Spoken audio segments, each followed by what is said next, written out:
The first thing I did after she took off was check my car to see if I might have left some spare change somewhere. I figured I could probably dig up enough coins out of the floorboards to get me a bite to eat before hot-wiring the vehicle.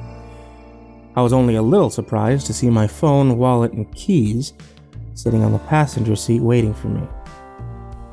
My head was spinning, and I desperately needed something in my stomach, even if it was only gas station food. I did a quick run up and down the aisles, collecting whatever foodstuffs didn't look like they'd make me throw up. A bag of trail mix, some chips, a stick of jerky, and a Gatorade. And I brought them to the counter where the cashier, Jack, was typing something up on a laptop. I knocked the counter to get his attention. He looked up from what he was doing with a smile and said, "Found your wallet, huh?" I dropped the stuff in front of him and answered, "Go figure." He rang it up and I paid. Then he went back to his computer.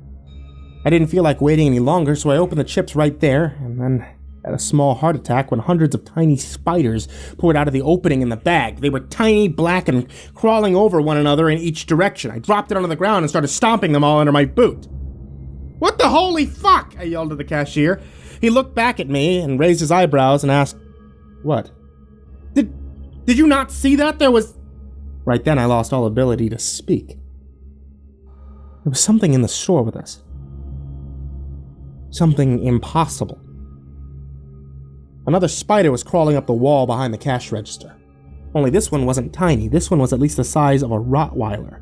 Shiny black legs as thick as walking sticks and a pulsing black abdomen. I could see the reflection of the fluorescent light on its bulging, wet black eyes. And I could make out clear as day the thick needle-like hairs covering its body. It crawled all the way up the wall, then turned upside down on the ceiling and started towards me. I grabbed the spot on my side where my gun should have been and fell backwards into a display of pork rinds landing on my ass. My voice finally came back to me and I screamed, "What the fuck is that thing?" Jack clearly hadn't seen it yet. What? It was crawling slowly but steadily on the ceiling overhead. I waited quietly for it to move past me, never looking away, and only after it had crawled all the way to the other side of the store, I whispered, "Did you see that?" Jack followed my eyes up to the ceiling and then looked back at me. "What, is it a giant spider?" "Yes! What the fuck?" "No." The spider stayed at a constant speed and crawled back down the wall on the other side of the store, near the coolers, but I lost sight of it behind the rows of groceries. I jumped to my feet and I took a few steps to the side, trying to find out where the thing had gone to, but it wasn't there anymore. I looked back at Jack, who was not reacting to the situation the way that I would have expected. Or really at all.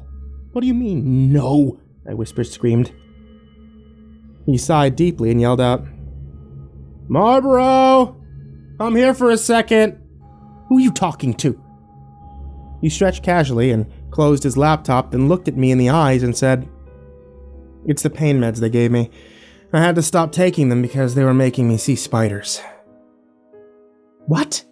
I know, right? Weirdest side effect ever, but apparently it's a thing. Brand-specific hallucinations, spiders everywhere. When I ate, when I slept, I decided the pain wasn't as bad as spiders in my cereal. "Wait, you drugged me?" "No, I didn't." The door from the storage closet opened and the clerk from earlier, the one that had painted my nails, came out drinking a beer. "You rang?" he yelled. The cashier answered. "Did you give this guy my old pain meds?"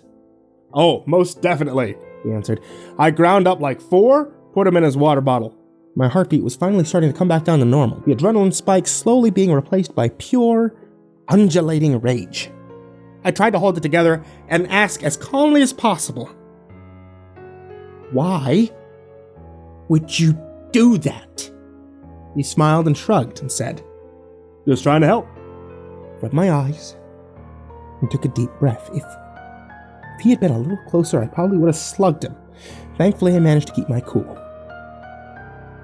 This is so fucked. "Hey man, you alright?" asked the cashier. "What part of this looks alright to you?" I responded.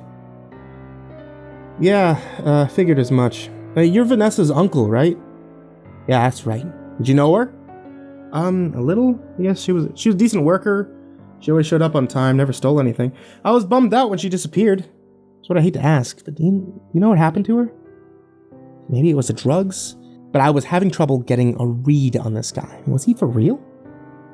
I'm planning on finding that out. I take it you don't buy the story about her joining a cult? I caught the quickest micro-expression when I said cult. He looked at the other worker for just a moment, then back at me. No, I don't think she joined the cult. There was something else going on here. I asked him directly, what exactly do you think happened? I don't know. The other worker piped in with, maybe a demon got her. Cashier looked at him and said, what, like in Twin Peaks? Dude, spoilers! That show has been out for 20 years. Either you're gonna watch it or you're not. This was pointless. The two were using each other for deflection, and if I was going to find out what either of them knew, I'd need to separate them. And the question is how? Right then, the cashier leaned back and grabbed his crutches off the wall and said, Marlboro, take these for me. Going to lunch. Okie dokie, said Jerry. Or Marlboro. Or whatever the hell his name actually was. He struck me as the kind of guy who would find somebody else's name tag and wear it, just because. Hey, I said after the cashier just stood up, how about I take you to lunch? He looked at me for an awkward couple of seconds and asked, why would you do that? I want to ask you some questions. About Vanessa? I really didn't know her that well. About this town. I'll pay for your lunch. What do you say? He mulled over the offer for a few more silent seconds and nodded. Said, okay. I checked my phone during the drive just to see what time it was. 12:05 p.m.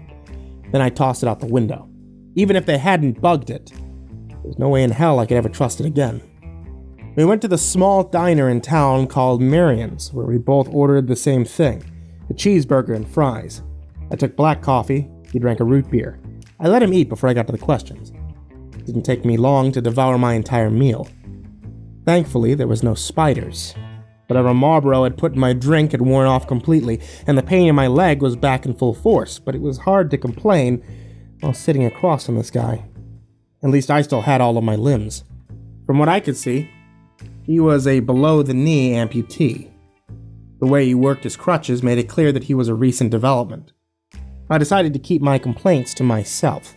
After he'd finished his burger, I tried to ease into the questions, and learned as much as he would let me know. This guy was private, and all I could get out of him were the basics. His name was Jack. He was much younger than me. Worked at the gas station pretty much since high school, and he liked to mind his own business. Finally got around to asking about his injury, not expecting much of an answer, but surprisingly, he opened up like it was no big deal. I got a complex fracture a while ago. Broke my leg in 2 places. Not so surprisingly, this town doesn't have the best medical facilities. There was some, complications, I guess. I got a strain of antibiotic-resistant Acinetobacter, and, long story short, he imitated a chainsaw noise and gestured like he was cutting off his own leg. Then he took a sip of root beer. What do you know about this cult? I watched his face for any kind of tell, but this time, if there was any reaction, he was keeping a lid on it. Not much. A dozen or so attractive millennials joined up with a charismatic personality. He recruited them all from using the internet? Probably enlightenment and orgies. That didn't end well. I heard. Spencer Middleton part of that cult?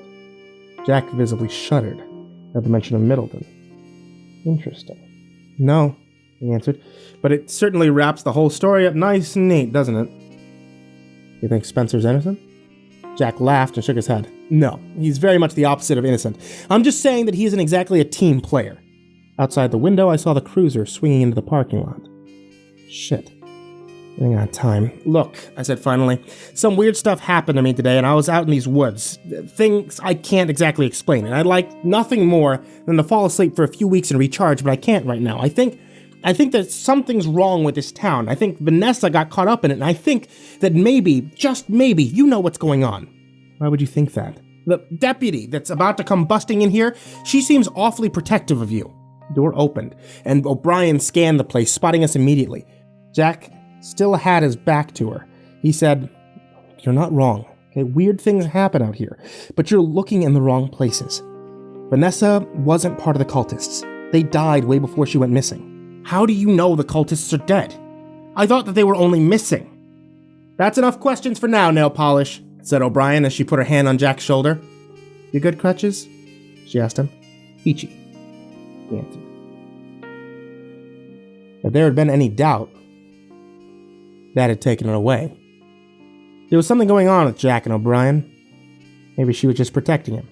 Maybe they were working together. Maybe they were hooking up. I don't know. It's damn near impossible to get a look inside his head. But the thing I took away from that interaction was this. I believed him. He knew more about the cult than he was letting on, and Vanessa wasn't part of it. So that put me close to square one. I had a meeting with Roger in 7 hours, in time to burn. The sobering fact that I had killed a man that morning in self-defense was burning in the back of my mind, and I knew that when the time came, I would have to deal with that. But this was not that time.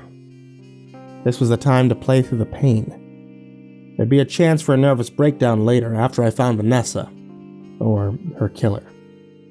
Jamie looked pretty shocked to see me. I didn't feel like explaining everything, so I just asked him to put on 2 pots of boiling water and find me some rubbing alcohol, floss, and a sewing kit. He's a good kid, and I hate to keep traumatizing him, but I couldn't go to the hospital just in case. Once the pots were boiling, I dropped the sewing needle into one and my car keys into the other. I knew better than most people how easy it was to bug anything these days. Even my wallet was going to stay in the console of my car until I could get back home and order new credit cards. It was going to be nothing but cash from here on out. My nephew didn't question it for a second when I told him that I was going to be driving Vanessa's Honda for the next time I was in town. I couldn't afford the very likely possibility that my car had been bugged. He didn't ask too many questions. I didn't volunteer too many answers. The farthest we got was, "Why are your nails red?" I have no idea. I strung some floss to the needle and bent it into a hook shape. This is going to hurt if I did it right. Hurt even worse if I did it wrong. At that moment, I wondered if it might actually be worth the spiders to keep from feeling the pain I was about to feel. I ripped off the duct tape cast, layer at a time, all the way down to the base. Then I peeled back the final layer to see the grisly X-shaped wound on my leg. Just when I think nothing can surprise me anymore. I'm proven wrong. Son of a bitch. Somehow, someone had beaten me to the punch. The wound was very neatly stitched up and was almost professionally done.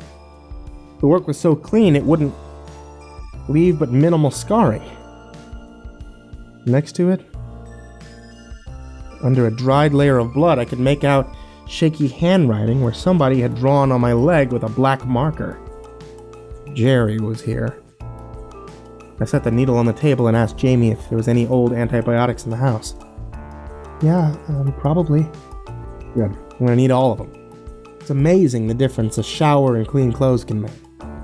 I popped a handful of painkillers, the over-the-counter type, and took apart one of Donnie's old speakers to get to the magnet. I'm not saying I think that Marlboro stitched a tracker or a listening device inside of my leg, because that would be crazy. I'm just saying I ran a few passes of the extra-strong magnet over the stitches, just to be safe. Next, I went to Vanessa's room and I stood for a silent moment, taking it in, trying to find a balance between respecting her privacy and tearing the place apart for clues. There was still plenty of time before my meeting, but right then I was kicking myself for all the time I'd wasted by getting shit-faced. There were still answers out there to be found. I did a quick mental recap to see where I stood. Facts. Town has a weird secret. Someone, powerful enough to make a flipped truck and 3 bodies disappear in the span of a few hours, was screwing with me. Someone knew how to imitate my brother, luring me into the bizarre trap in the woods, but why? The sheriff's department was only pretending to look for Vanessa's disappearance. The cult was just a cover story. Was Vanessa even involved in any of this? I was swimming through questions without any answers, when I heard Jamie say, "Hey, Uncle Eric?" I snapped out of my daze and turned to see Jamie standing in the doorway. "Yeah, kiddo?" "We have a visitor." To be continued.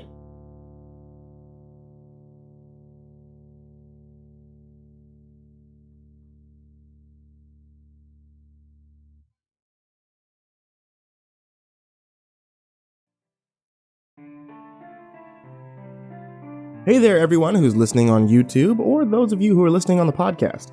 It's me, MrCreepyPasta, and before you head out for the night, I just wanted to let you know about a couple of things. Without you, the show doesn't take place.